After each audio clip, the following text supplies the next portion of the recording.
Hey, what's up guys? Today we're going to talk about how to buy your first rental property even if you're broke.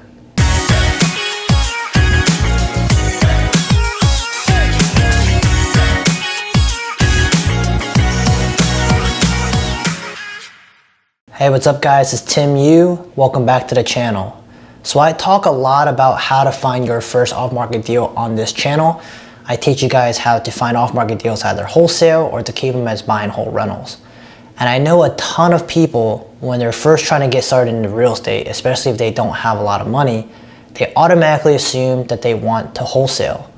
And if you guys don't know what wholesaling is when you get a seller to agree to a purchase contract and then you go sell that contract to another real estate investor for a profit.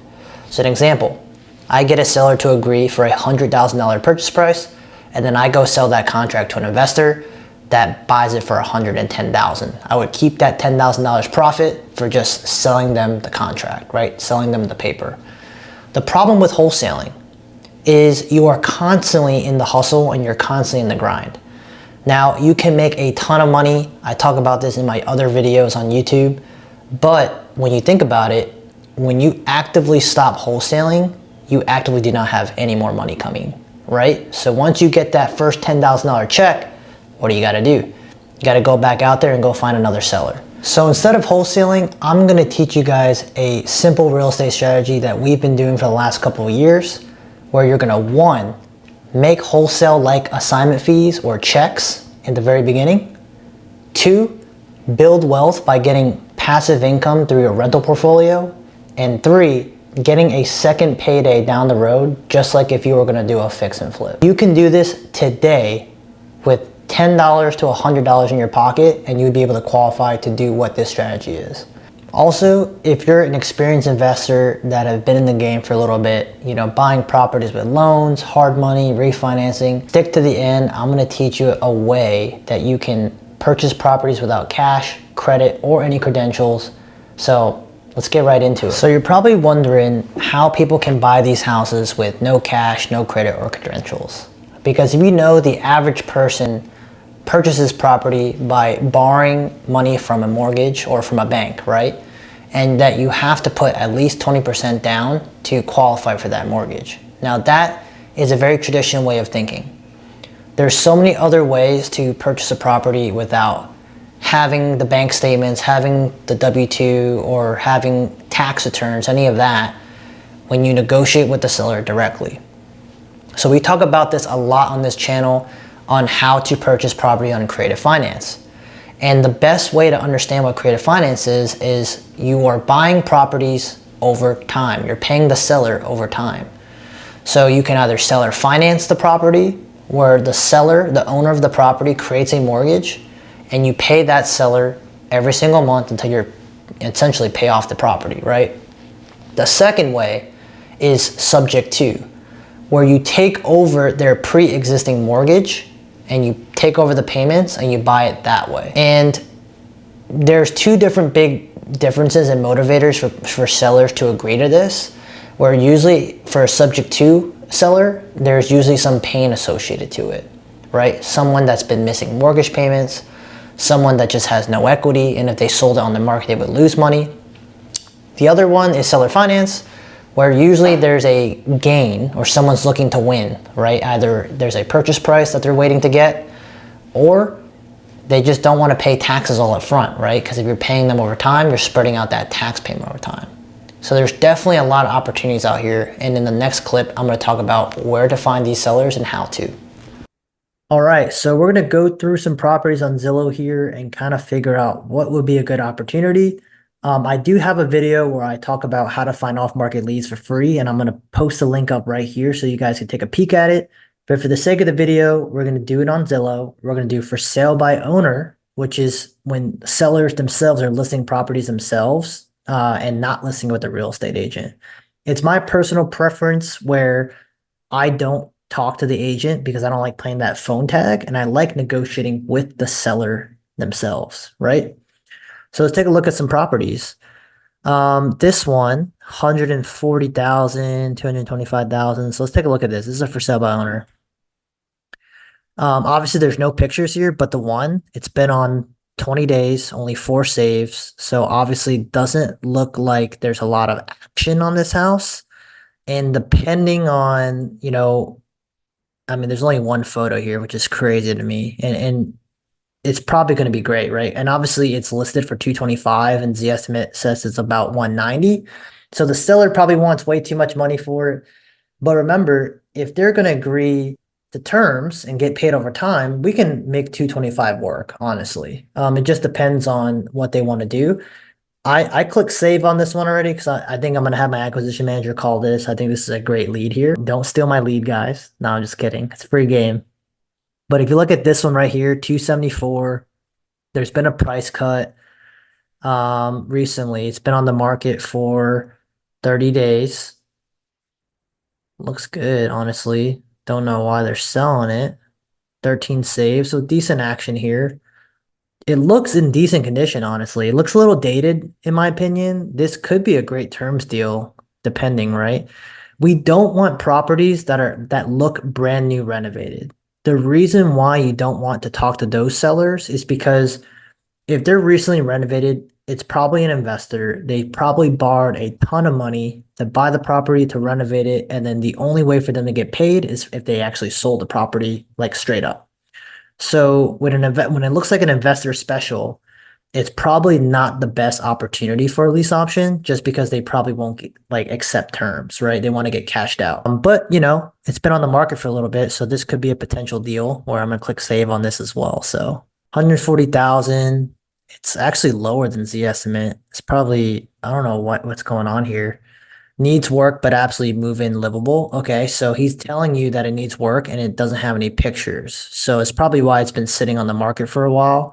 It's probably like really dated inside, but that's probably perfect for a lease option. I wish I had some pictures on this, but because if the property is livable but needs like modernization or like cosmetic rehab, it's perfect for a tenant buyer because usually tenant buyers, when they move into the property, they psychologically believe it's going to be their property, which it will be if they qualify for the mortgage. So what you can do is negotiate the purchase price on the option agreement if it needs work. So if it needs work and it's going to cost us $20,000, we can tell them like, hey, we can renovate the property for you. The purchase price will just be higher and it will require a higher non-refundable down payment. Or they can do work in equity, where they can buy the property at a lower purchase price on our option, and they can do the work themselves over the course of the 2, 3, 4 years that we agree to. So there's a lot of flexibility when it comes to this strategy, and it just depends on what terms you get. So for instance, if this seller is like, hey, I'll sell it to you for 150,000 and I'm willing to get paid over 10 years, right? So in that case, your option contract with your tenant buyer will be half that time. So we have 10 years to pay the seller off. We're going to tell the current buyer that we have that they have 5 years, right? So you want to make sure that you have enough space and leeway to pay off the original seller, and you don't want to put yourself in a bad bind where you don't have enough time. All right, so now that you've found the seller, you've been talking to the seller, and you're in the depths of negotiating. So there's a couple different ways that you can talk to a seller to make them feel comfortable and agree to a potential deal over time, right? Or terms. A lot of people, the biggest issue when they're talking to a seller is that they will drop really fancy terms and scare the seller off. An example, you talk to a seller and you're like, hey man, it looks like your house has been on the market for 60 days. Are you interested in selling your property subject to or seller finance? These sellers, like I said in the very beginning, most people think that you need to pay 20% down and borrow money from a bank. So when you drop these complicated terms, they're not going to understand what you're saying, and they're going to probably ghost you. So there's a couple different ways that I recommend you talk to sellers. The first step is probably like this. Hey, Mr. Seller, I usually buy properties 2 different ways. The first way is we buy properties cash when they're distressed and need a little work, and then we resell it on the market. The second way is your property looks like it's in really good condition, and we would probably make this a rental property. We're open to paying you your purchase price if you're willing to get paid over time. Is that something you'd be interested in talking about? That way of saying pay you over time sounds a lot less intimidating than will you sell your house subject to or seller finance to me. Next thing is when you're actually talking and then if you know that there's an existing mortgage, it could be really standoffish if you ask the seller, hey, how much left you got on the mortgage? A really polite way that will probably open the seller up is if you said, hey, Mr. Seller, are you currently paying anything right now on this property? Or are you making any payments toward this property right now? And they can ask you, hey, what do you mean by that? Or they'll just tell you like, oh yeah, I pay like, $2,000 for my mortgage. So automatically you already know if a seller already has a pre-existing mortgage, how much they're paying, right? So now you can structure your offer to fit their needs. Mr. Seller, since you're interested in getting paid over time, if I took care of your taxes, your insurance, your mortgage payments and all that, property management, so you don't have to worry about it anymore, how much are you willing to take on top of that per month, right? What's the least amount of money that you'd be able to take every single month if I took care of all that stuff for you? If the seller goes, man, if you take care of all that stuff and you give me, $200 per month, we can maybe do a deal. So now you know that the payments to the seller is gonna be about $2,200 a month. All right, now it's the step where you have the seller interested in accepting your purchase agreement, right? So what you do now is when you're negotiating with the seller, and this is what I mean by you can get into a deal with $10 to $100. So once you agree to a purchase contract, and let's say they want money down, you can say, absolutely, Mr. Seller, I can definitely give you your $5,000. What you have to negotiate is, will you be willing to take the down payment after we close? So for instance, what we're gonna do is we're gonna do earnest money deposit. So we're gonna put in $100 or however much you have to secure that contract at the title company, right? So most transactions, you need to put some money down to make the contract official. What you ask them to take a down payment over time, or take the down payment after you close, is because what you're gonna do is the lease option method. So this is the method that I've been doing for the last couple of years, what we've been focusing on lately, because we get a down payment from the tenant buyer. So a lease option is when you have two agreements. One is a lease, a 1-year lease where they're actually renting the property from you. And the second is an option contract. The option contract secures a purchase price for the tenant buyer at a later date. It also, we cannot negotiate, we cannot lower the purchase price. We cannot legally sell it to anybody else once we agree on an option contract. And also the most important thing is, in order for them to secure that option, they need to put a non-refundable down payment, right? A non-refundable option deposit. That is that wholesale-like check that we're gonna get from each of these properties. If the seller actually agrees to get paid their down payment after the closing, what you can do is use that tenant buyer's non-refundable option deposit to pay the seller off, right? So depending on how much you get the non-refundable down payment and how much you gotta owe the seller, you can even make money on top of it, right? So a recent deal that we did where a seller asked us for $8,000 down, we got an option fee of $10,000. So we got paid $2,000 to purchase this property. That will be cash flowing, right? So that's how you buy these houses with little money down or no money. Just depends on what the structure of the deal is. Some of you may wonder, hey, so I got the deal under contract, we're about to buy this property.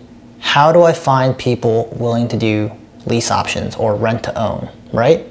So there's a couple different ways, and I'm gonna tell you my top 3. The first way is you go on Facebook Marketplace and Craigslist and you post your properties there. You can say it's a rent to own opportunity, and depending on which website you're on, you can say like, hey, bad credit, no problem, right? Certain things like that, because these people normally would not be able to qualify for a mortgage, and that's why they need these opportunities to be homeowners. The second way is you have bandit signs from the main road pointing to your property. So rent to own opportunity, right, leading to your property, and it's like, hey, rent to own, call this number. Those are honestly some of the best leads that we've gotten over time, and these are effective ways to screen certain tenants that are looking, right? Some of these people do not have the ability to qualify for a mortgage. So another way to find some of these tenant buyers is to connect with loan officers. Some of these loan officers have hundreds of people that have gotten their loans denied over the last year, and this is the perfect opportunity for them to provide you a list of people that have been denied. And guess what? If they move into your property, you know in a year or two that that loan officer is going to get paid when they qualify for a mortgage, right? A mortgage that they would have never qualified for, never had the opportunity to. So you're also providing value to these loan officers. Once you do all these steps, congratulations. You have just bought a rental property for little money or no money out of your pocket, maybe even getting paid up front to buy a cash flowing property. And while you're cash flowing, you're gonna be surprised a year or two later when a tenant buyer actually qualifies for the mortgage and then they actually buy the property off you. You're gonna be, hanging out in your house and you're gonna get a wire for an extra $30,000 when they actually buy the house. And remember that earnest money deposit I talked about? When that tenant buyer actually purchased the property and gives the down payment for the property, that EMD is gonna get paid back as well. So even your $100 EMD is going to get refunded to you somehow when you close that deal. So if you found this video helpful, please subscribe to the channel. It will really help me out, and I will see you at the next video.